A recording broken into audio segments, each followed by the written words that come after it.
I bought a couple of small machines to do work on the property, to move stuff, to lift stuff.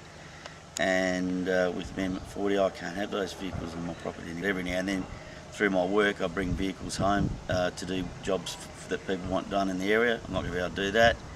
The people that actually live and work here all the time are going to be the hardest affected by it, because basically they can't operate anymore, which means that if I have to get someone else to do some work for me, I'm going to have to drag them in from somewhere else. And I think the people that have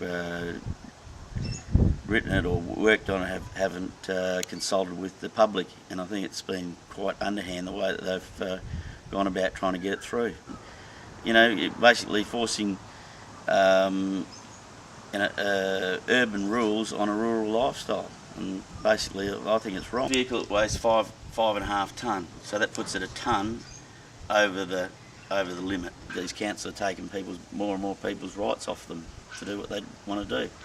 It's going to cost jobs, it's going to cost lifestyle changes, it's going to put people under hardship, and for what? For who's going to make money out of it? You know, some greedy developers. It doesn't do me any good. It's going to affect me because I won't be able to park my work vehicle here on the weekends and even during the week, just because it will be over the threshold that they've set. I'm an apprentice auto electrician in my second year, and after I finish my apprenticeship I'll probably end up looking to go into work for myself, and I'll have to get a work vehicle, probably something over 4.5 tonne, and just so it'll be able to set me up for what I do. And it's just going to be the Amendment 40 is just not going to be able to let me do that. Well, if this year just gone, we wanted to buy another truck, and the 40 amendment come in, and it put a damper on that because we couldn't actually go and get another truck, because otherwise I would have had to pay the $6,600 to get her approved, which I couldn't afford because I'm just starting off from scratch. If we have a curfew that's to do with customers drinking water, if they come home 8 o'clock at night or 7 o'clock at night, how do they get their water? We don't just go into town to do it. We actually go out past Bindoon, Wanamore, halfway to Moora, halfway to 2J to deliver water. In the summer, we were flat tack. I was up to 12 to 15 jobs a day and working long hours to actually try and get that water out to these customers. And that was with one truck. I'm on 5 acres. My truck is not a loud truck. Like starting it up in the mornings is not loud.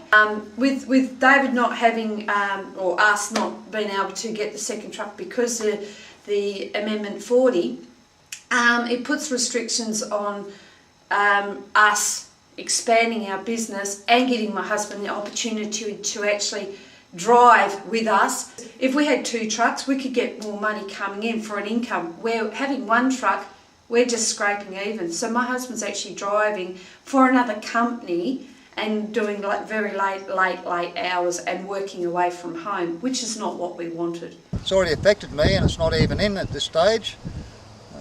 Bosses decided to relocate to Lansdale with the depot. I'm prepared to travel 23 kilometres.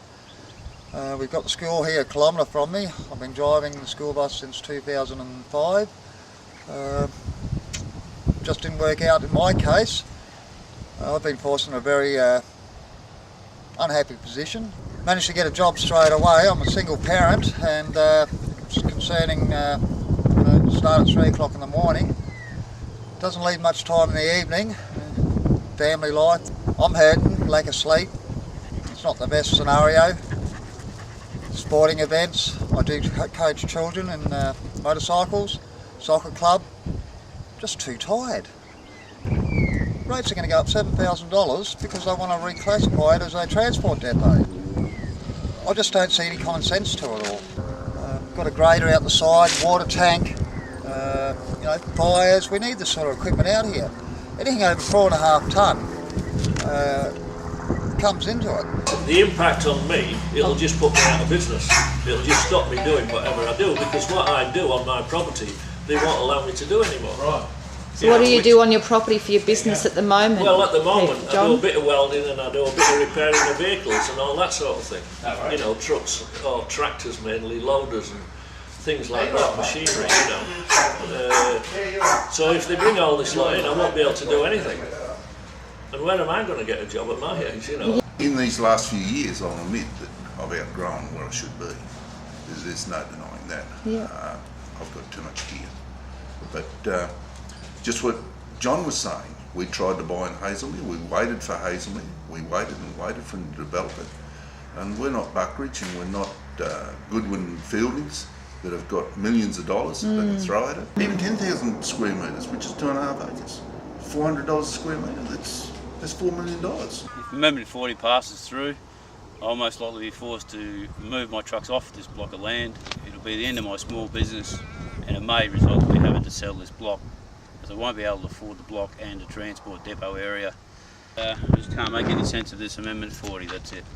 Family here, I can work on the trucks on the weekend, whatever they might have servicing they need, and be here with my family at the same time instead of having to be split up at a truck depot or yard somewhere. It's just good for everybody. I occasionally need to use a tractor for the fire breaks. I got a roller that's probably 4.5 tonne in itself, so I would need a permit just for a roller to roll my tracks, keep the erosion down and what have you. So it's not only about trucks, it's not only about road trains, it's not only about the 15 or 20 trucks on the one block.